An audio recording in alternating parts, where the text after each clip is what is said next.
Зохиолыг бичсэн Хайтан. Дуу оруулсан Б. Оргилвалд. Нүд. 5 дугаар хэсэг.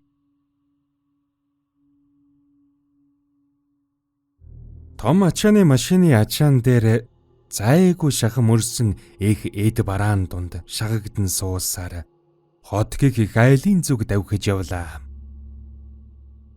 Төдөлгүй арын модтой улсын дээгүр бараан үйл цугалцсан байсан.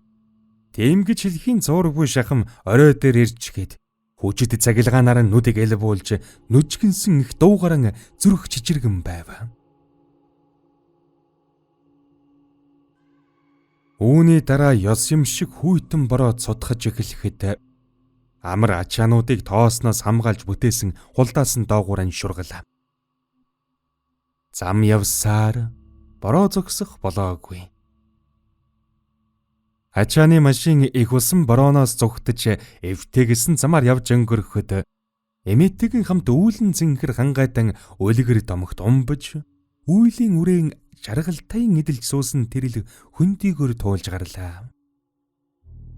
Амар сортосгийн үндэж ирээд хууч муу гэрн байсан бөөр тийш гарахад тэнд нь жижиг бор гэрн барайтай байх бөгөөд эмийн гэрийнхэн үүдэнд зогсчихсон амар тийш гараараа даллан зогсож байхыг хоёр нүдээр үзв. Хөрхийхүү эд бараан дундуур туучин гарч жолоочийн бүхээх дөгөх гээд чадсангүй. Шорон зам дээгүрд туучиж яваа учир машин хоёр тийш савлан хүүг юу юугүй шидчих гээд болж өгсөнгүй. Зогсож манай эмээ тэнд зогсож байна. Миний эмээ машина зогсоогооч гэж хүйтэн бороонд түмэнтэй орилоод бүхээгт чангалсан хөгжмийг давж таанч чадсангүй.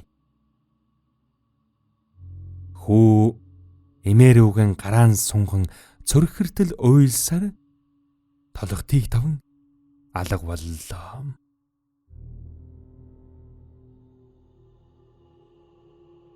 Намрын шар навч модносон уйдж унаад хаасайгүй хөглөрх үдшэр хүйтэн салхинд бээрж жинтсэн хүмүүс дор бүрний дулаан хувцаараа биеэн орон гэргэрлүгэн яаран алхана.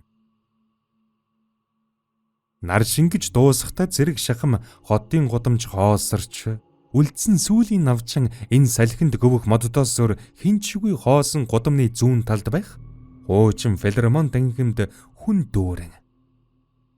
Магадготын бүх хүн тэндэл бөө байх гэмээр олны өмнө тайзан дээр тэг голд залуу ир хийл хөгжим тоглож сууна.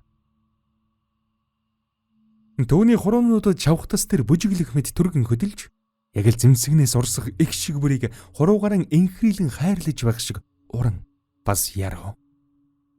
Тэр нүдэн аниж түүнээс урсах аялгауган шат хэмээн төсөөлөн түүн дээгүүр дэгдсээр тэрдийн голд буй зүрхний гүндэн очиж буугаар төсөөлөн тоглох аж. Түүнийг ийн гоцлон тоглож авах үед ардхан талд нь нэгнэж суусан хөгжимчд нэгнэн сэм нодрон залуу тийш зааж дор бүрний мушилзаж байлаа. Тоглол дуусахад цугласан олон сандал дээр исэн босч 19 настайч симфониар л хөгжмийн гоцлол хөгжимчин болсон амарт халуун алга ташин баяр хүрэгэн. 60 иргэм насны авгаа филармоны үүдийг цэвэрлэж зогсно. Төдөлгүй амар хээл хөгжмөн үүрсээр гарч ирэхэд авгаа мэд мэдэж сайн хөөхөө их чин тоглолтыг нь үзлээ. Ёстой мундаг юм аа миний дүү. Авьяас гэдэг чинь асгарч байдаг буян юм. Ийм нас залуу мөртөл ийм байх гэж. За та хүрдлийн гэхэр нэг л сонирн байна. За боли. Гэхдээ би муу дүүгээрээ ёстой их бахархлаа. Ямар тач баярлаа. Эртгээ араарай гээд залуу яриаг хүчээр шахам дуусгаад иргэн алгахад авгаа. Зүгээр дээ. Миний эрт гарагчлөөлөө боллоо л та. Энэ хэдин хэрээний баасыг цэвэрлэхгүй бол өглөө захирлаараа толгой хэрэгчих юм болох байлгүй. Энэ лүднүүд хаанаас гинт ингэж ихээр гарч ирээд бүүн баас шээс үдсэд болчихдаг болж байгаа. Хэмээн үгэлсээр гоцров.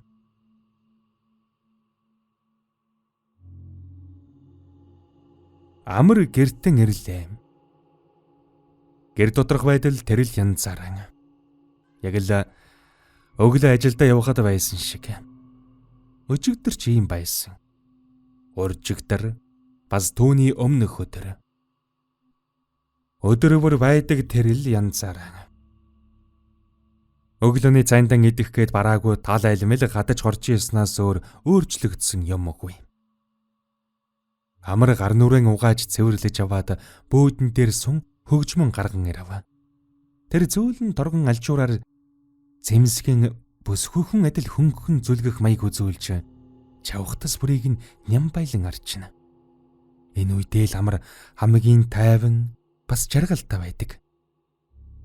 Хүмүүс өдөржин ажилласаар үдэш болоход гэртэн ирж хайртай хүмүүстэйгэн хамт цагийг өнгөрөөхөд тэр өдрийн ядаргаа бухимдал замхран алга болдогтой ижил хадав хүйтэн ертөнцөд бээрж явхад хийл хөгжмөл түүнийг тосон авч өдийг хүргэхэд тусалсан цор ганц найз нөхөр бас гэр бүл.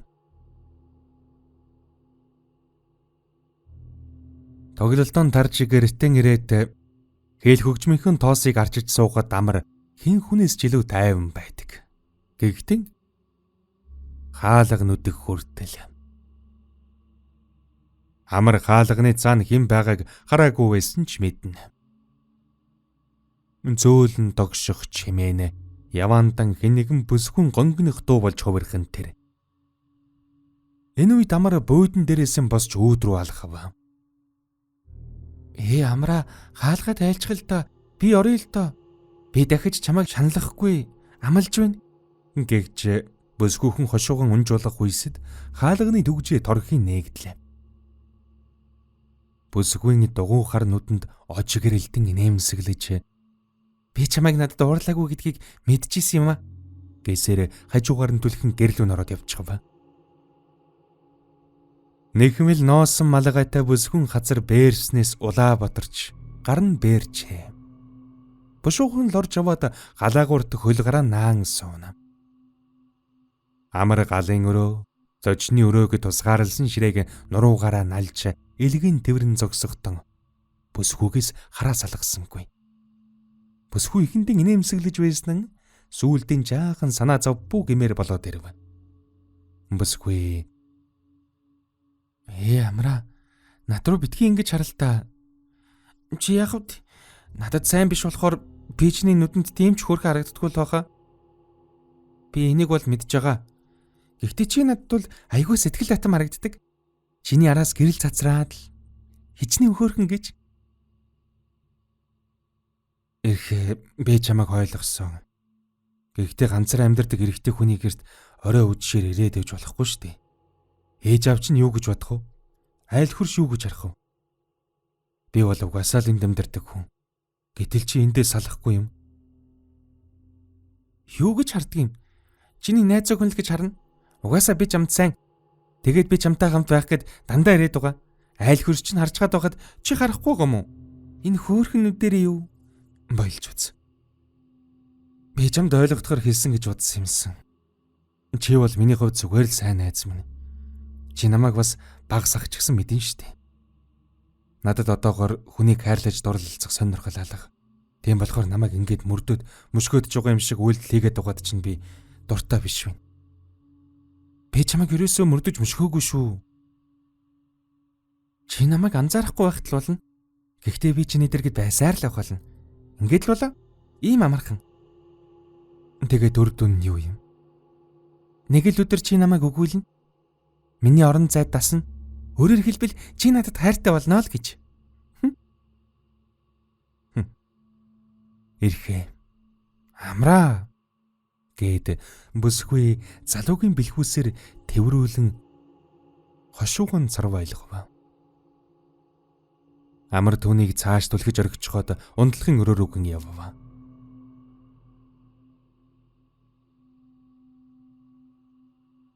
Амар жижиг борог эртэн тараг ууж сууна.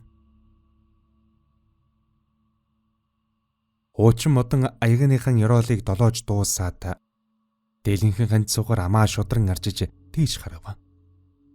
Тоноор тусах өдрийн нарны хурц гэрэл хомрынхон авдрын наан буруу хард суусан хөгшин эмээгийнх нь нурууг төөнөн. Эмээ нь авдран ухан ямар нэг зүйл хайж байхыг харсан хүү эмээгийнх нь дэргэд очиж "Эмээ, та юу хайж байгаа юм?" гэхэд эмээ нь гинт эргэн харлаа. Хөгшин эмээгийнх нь хоёр нүдний оронд күн хар нүхүлдчихэд амаа ангалзуулан гараа сарвалзаж амрыг хайн энд тэмтгийг тэмтчиж гарав. Хүү тэр дөрөн цочин ухарч үүдэр гарах гэтэл төрөөхөн тусчсан их нар хормын дотор үгүй болж орхиод харанхуйлаад ирлээ.